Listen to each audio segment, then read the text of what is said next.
All right, what really happened to Jonathan Moyo during the 2017 coup? The night 25 masniper akapindira Jonathan Moyo. Pakaipa. Murezi mamwe. Tiripo pamzinda wevanhu. Zimbabwe's boldest voice, right? Let me take you back November 2017. Because toda kuconnecta mamadots are very, very important. The tanks rolling into Harare, the world is watching CNN footage of soldiers on the streets. The headlines are calling it bloodless, a peaceful transition, a soft coup, Robert Mugabe under gentle house arrest, everyone shaking hands, champagne in some quarters. That is the version of the 2017 coup that the world remembers. But there is another version, a version that happened in the dark at 2 a.m. in the bedrooms of specific men whose names were on a list.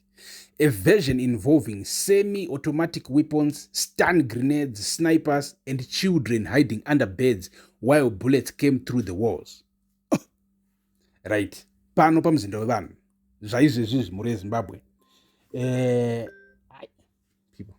Zvaizvezvi zvimhuri yeZimbabwe. Let's get into this.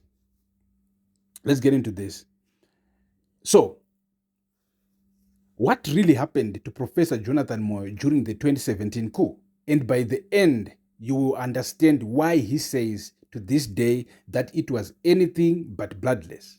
So, who was Jonathan Moyo and why they wanted him? To understand why a team of military snipers came for Jonathan Moyo in the dead of night, you have to understand who he was in November 2017. Jonathan Moyo was the former higher education minister and was considered the ZANU-PF G40 faction's chief strategist. He was Mugabe's information tsar, the mastermind, the intellectual architect of faction that opposed Emerson Mnangagwa's rise to power. The G40, Generation 40, was the younger, civilian-aligned ZANU-PF faction that backed Grace Mugabe and sought to block Mnangagwa from the presidency. The November 2017 coup was a culmination of factional fights in ZANU-PF between the G40 faction and the Mnangagwa-fronted Lacosta. Moyo was Lacosta's most dangerous opponent, brilliant, strategic, relentless on Twitter, where he regularly attacked Mnangagwa, typecasting him as a successionist out to depose Mugabe. He was the man the crocodile faction most wanted neutralized. So, when the tanks rolled, Jonathan Moyo's name was at the very top of the hit list. The night the snipers came, 2 a.m., November 2017, here is what happened in the hours the world was not watching. The army advanced on Mugabe's residence around 10:30 p.m. on Tuesday night before descending on key G40 faction members between 2 a.m. and 2:30 a.m. on Wednesday morning. While CNN cameras filmed the calm daytime images of soldiers directing traffic, the real opposition happened in the darkness, and Jonathan Moyo describes it in terms that have nothing to do with bloodless. Right. Moyo said his family survived a 2 a.m., 15-minute attack by 25 army snipers. In his words, what would you do if you and your family survived a 2 a.m., 15-minute ZDF attack on your house with 7 children, one of them 12 years old, by 25 SAS snipers with semi-automatic weapons, randomly firing bullets and stun grenades? Listen to that again. 25 snipers, semi-automatic weapons, stun grenades, 15 minutes of sustained gunfire.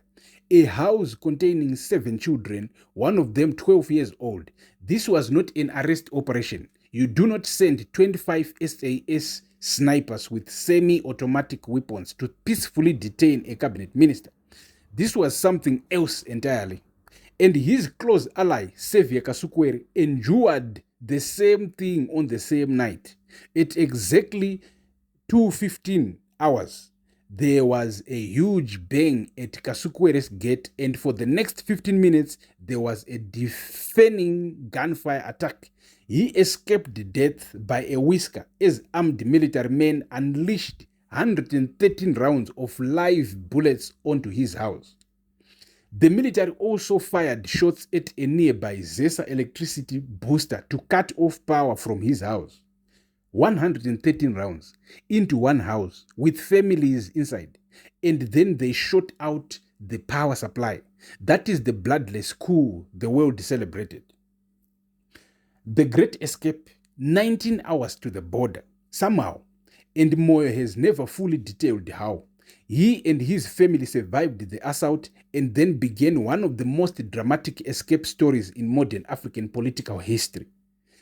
Trevor Ngube, a newspaper publisher and now advisor to Mnangagwa, who conspired with the military to stage the coup, excitedly announced the two men's detention. They were feared captured by the military. The coup plotters believed they had Moyo and Kasukwere. They announced it. They were wrong. In a torturous 19-hour journey to safety, Moyo and Kasukwere fled toward the Mozambican border. They were helped in their escape by a Mozambican man identified as Sekuru Zenga, who used his motorbike to take them to his homestead. They crossed the Ruya River into Mozambique. And here is the detail that Moyo himself shared, dripping with dark iron given who was hunting him. In his own words, Ruya River was drought dry in November 2017 with no crocodile. We crossed it into Mozambique by motorbike and were received by Sekuru Zenga of Zenga village at 4 a.m. No crocodile in the river because the crocodile was behind them in Harare, wearing a suit and about to become president.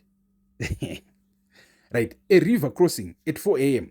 on a stranger's motorbike with military forces hunting them into a foreign country. That is how Zimbabwe's former information minister left the country he had helped govern.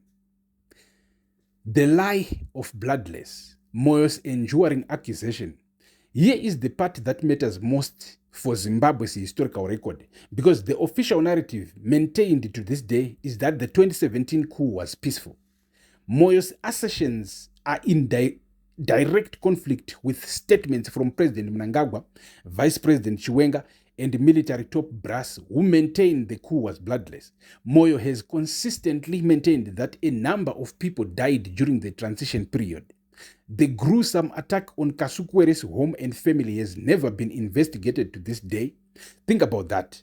A house riddled with 113 bullets, families terrorized, children traumatized, and 9 years later, no investigation, no accountability, no official acknowledgement that any of it even happened.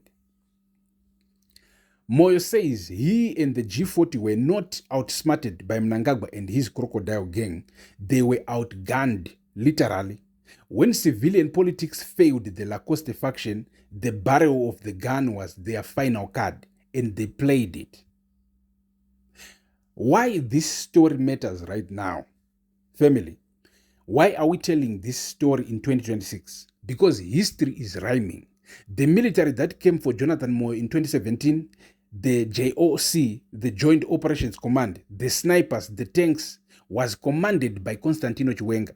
The same Chiwenga who is now, in 2026, locked in an existential succession battle with Mnangagwa.